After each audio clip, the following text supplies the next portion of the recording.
আসসালামু আলাইকুম। আজকে এমন একটি জায়গায় আসছি যেটা সাজেক কিংবা ইউরোপ বললে কোনো অংশে ভুল হবে না।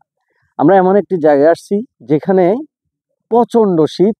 এর আগে আমি কখনো দেখিনি বাংলাদেশে কিংবা আরব আমিরাতে। এর আগে কখনো এত শীত আমরা অনুভব করিনি।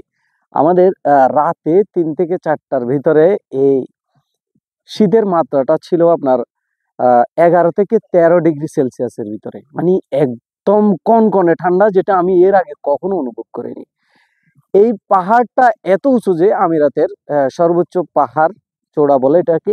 এতটা উঁচু যে আপনার স্থল থেকে নিচু জায়গা থেকে মানে আমাদের যেখান থেকে শুরু পাহাড় ওইখান থেকে পাহাড়ের চূড়া উঠতে আমাদের ২৮ থেকে ২৯ কিলোমিটার গাড়ি ড্রাইভ করে উঠতে হয়েছে। এতটা উঁচুতে আমরা উঠছি। তো উঁচু হওয়ার কারণে এখানে প্রচন্ড বাতাস এবং কি প্রচন্ড শীত, কনকনে শীত। আপনারা দেখলে এখনো কুয়াশা কিভাবে উঠতেছে নামতেছে, বা মানে মনে হচ্ছে আমরা একদম আসমানের একদম কাছাকাছি আছি, আসমান ছুঁই ছুঁই এরকম অবস্থা।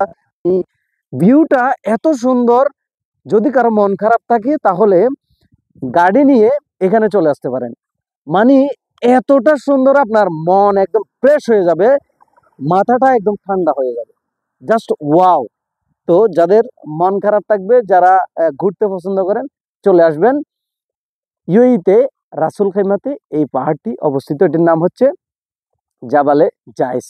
এটার নাম সর্বোচ্চ চূড়া। এখানে চলে আসবেন। ধন্যবাদ সবাইকে।